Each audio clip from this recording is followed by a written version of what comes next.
Hello, everyone, and welcome to my channel.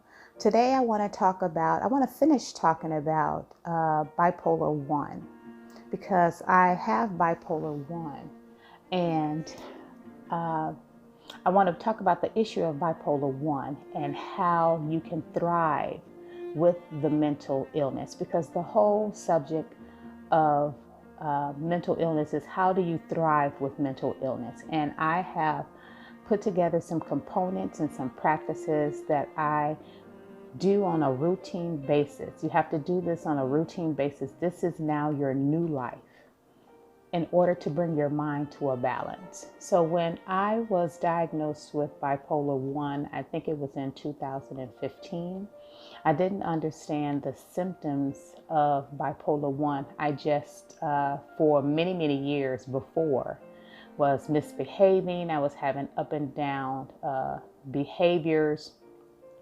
I was very promiscuous. I was making bad decisions, like the example I told you about yesterday, opening up 11 bank accounts. I am a impulse shopper.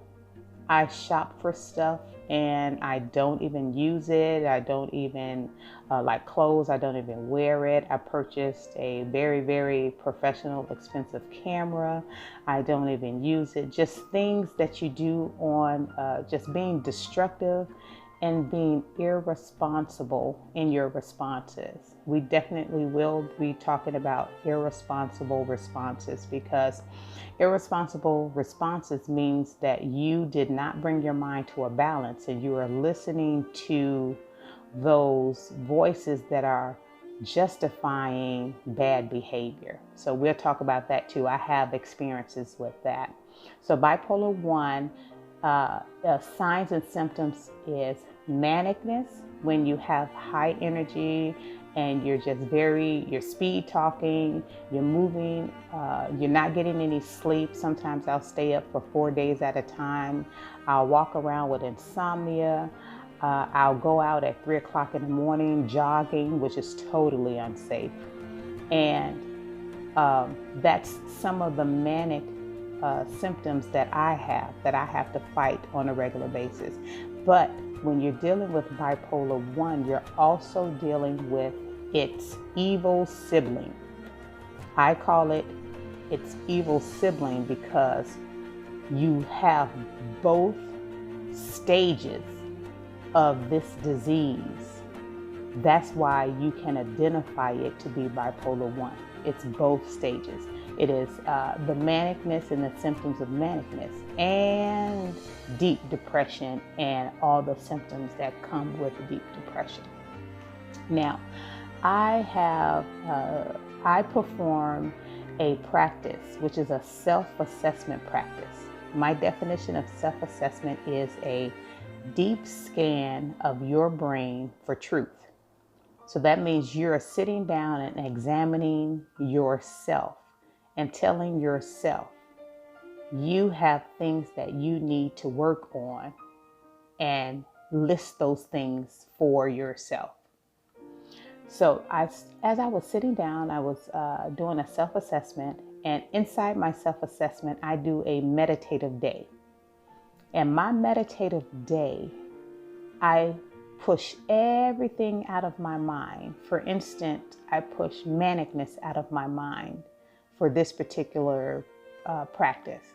And I put it in front of me as if I'm watching a movie, and I examine it. You know how, if you haven't seen Iron Man, Iron Man kind of plays with his invisible gadgets right in front of him. Well, that's how I see my mental illness diseases. I push them out of my mind, I bring them right in front of me, and I start to examine what makes them tick. And when I'm dealing with manicness, I had discovered that manicness has a process and a stage to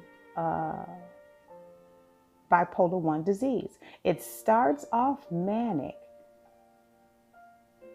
And it's almost like manicness hands you off into deep depression. And it can go vice versa.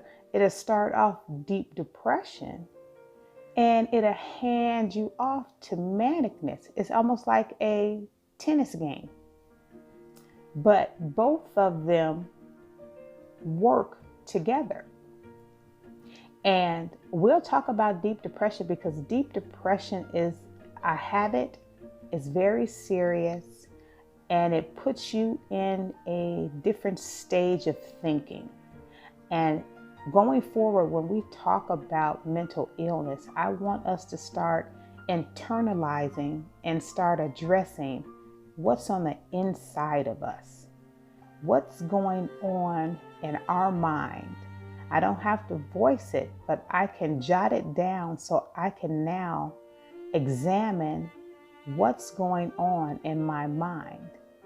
Because if I start examining what's going on in my mind, I can bring a positive antidote to the problem.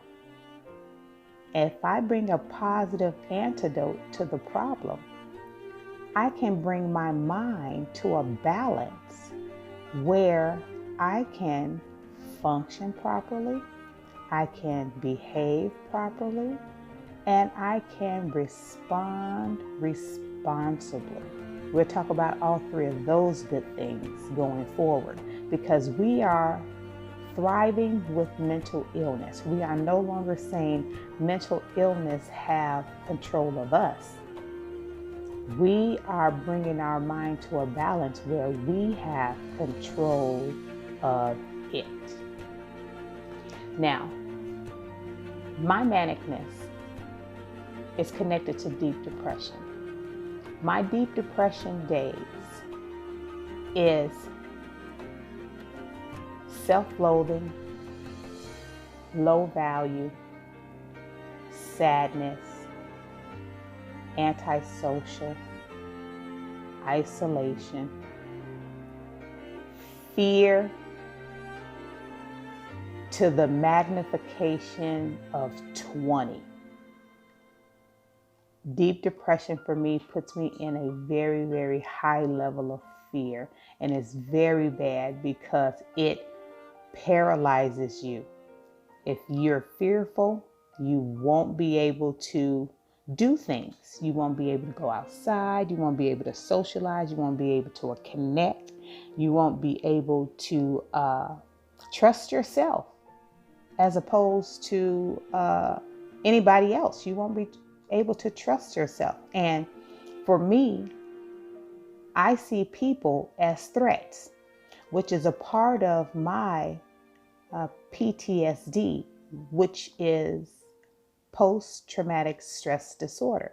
I also carry those symptoms, and we'll talk about that going further too, because I have bipolar 1, but I have other diagnoses that we can discuss and unpack as we keep doing our homework and thriving with our mental illness every day, because we're going to start bringing positive components to our symptoms, to our triggers, to our episodes, so we can bring our mind to a balance, because that's what we want to do.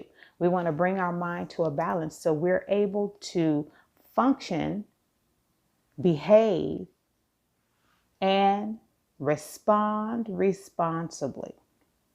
I love that word, respond responsibly, because it is society's thinking that when you have mental illness, you cannot respond responsibly. And that is not the facts.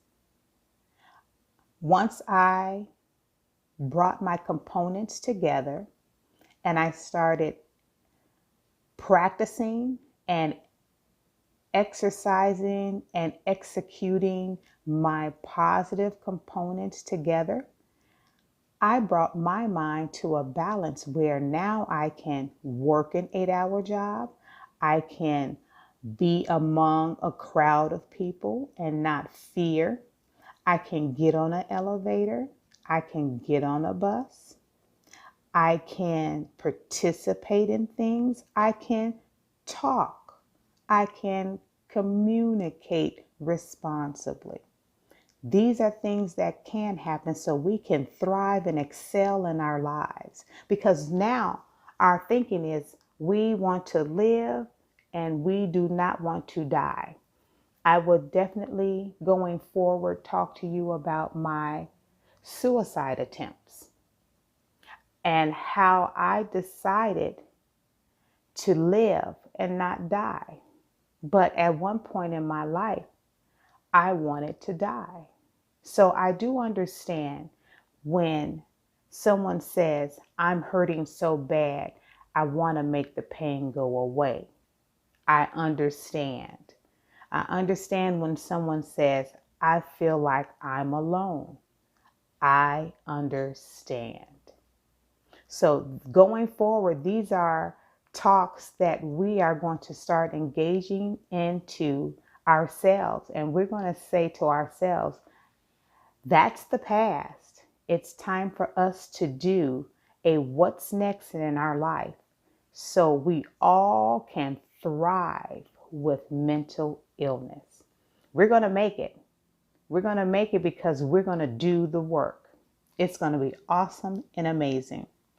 I wanted to talk to you about, let me address a couple of the issues with